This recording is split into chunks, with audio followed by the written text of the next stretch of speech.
El a dorit foarte mult să își refacă uriașa carieră pe care tocmai o pierduse. L-a găsit pe acest medic, acesta fiind dornic de bani. Nimeni nu se încometase până la el să-și asume responsabilitatea sacrificării trupului lui Michael Jackson pe altarul muzicii. Acest medic, având probleme cu banii, a acceptat sumele imense pe care cu atâta dărnicie bietul nostru cântăreț îi le dădea în fiecare lună. Și i-a promis lui Michael că va face din el o pasăre a cerului, care va zbura pe scenă. Și a reușit. Ultimele filmări cu Michael Jackson arătau o pasăre, o ființă care era doar pe jumătate om. Jumătate îi aparținea cerului nesfârșit. Așa ceva prea puțin au reușit să facă de-a lungul miilor de ani. Prin aceasta, Michael Jackson va rămâne nemuritor în inimile fanilor săi și ale urmașilor acestora. Medicul i-a administrat ce i-a cerut el.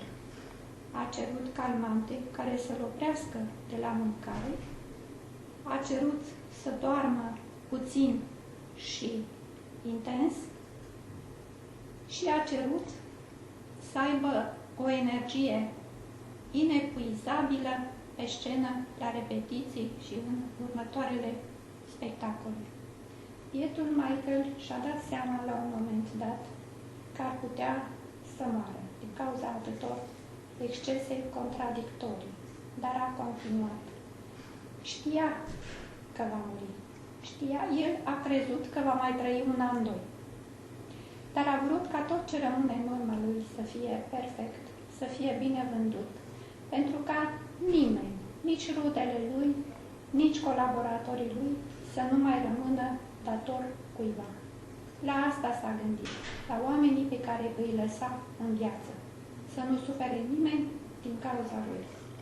Acesta a fost mobilul care l-a determinat pe Michael să se sacrifice până la sfârșitul pe care îl știm cu toții.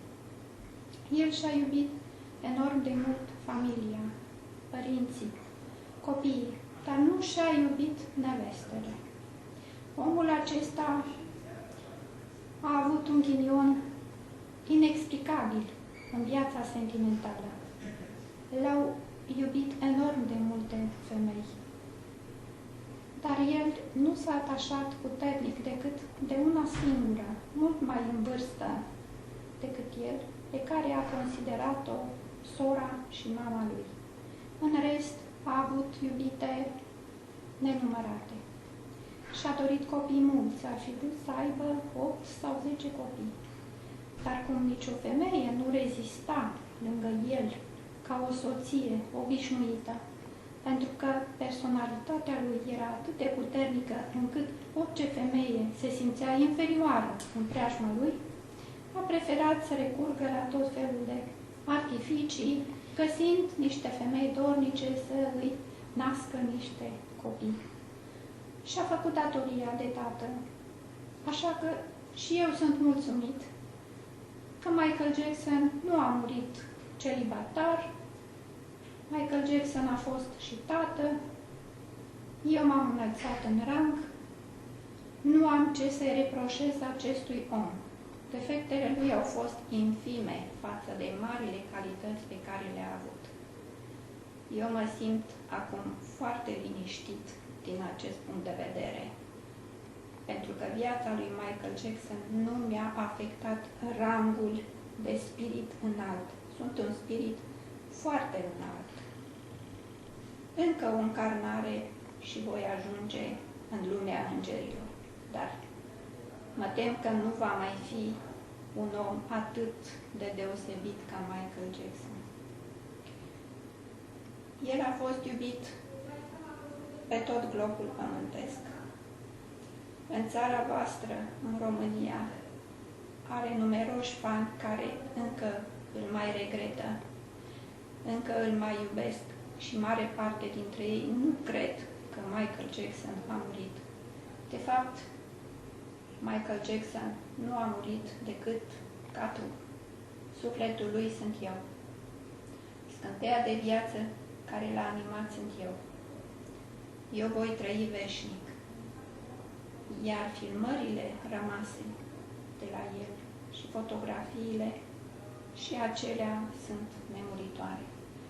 Dragii mei fani din România și de pretutindeni, afirm acum în fața voastră că Michael Jackson nu a murit. Este vie amintirea lui, este viu sufletul lui, este viu și spiritul care l-a ținut în viață. Gândiți-vă frumos la el, purtați o amintire minunată, pentru că toate gândurile voastre frumoase mă ajută pe mine să mă mențin în rangul pe care l-am căpătat și cu ajutorul lui Michael Jackson.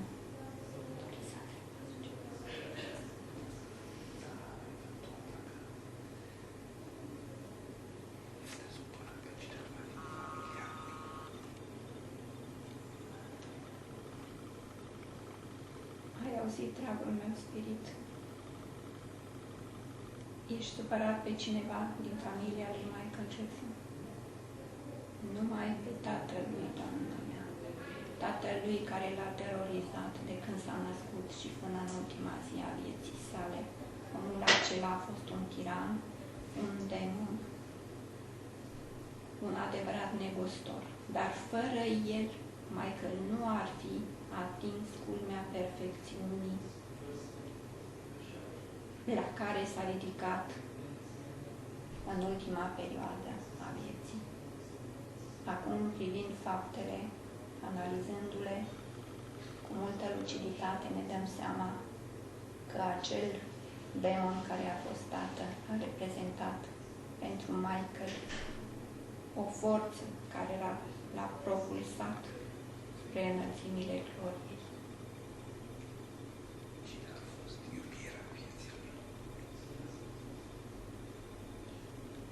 Aș vrea să-i pronunț numele și cred că nu greșesc. A fost Diana Ross, pe care a divinizat-o enorm de mult. Și eu acum aștept să văd cât va mai trăi ea și ce va ajunge spiritul ei după ce va veni în lumea noastră. Ce s-a întâmplat de fapt în ultima zi a vieții lui pământene? Michael s-a întors de la repetiție mai devreme decât în celelalte zile, se simțea slăbit.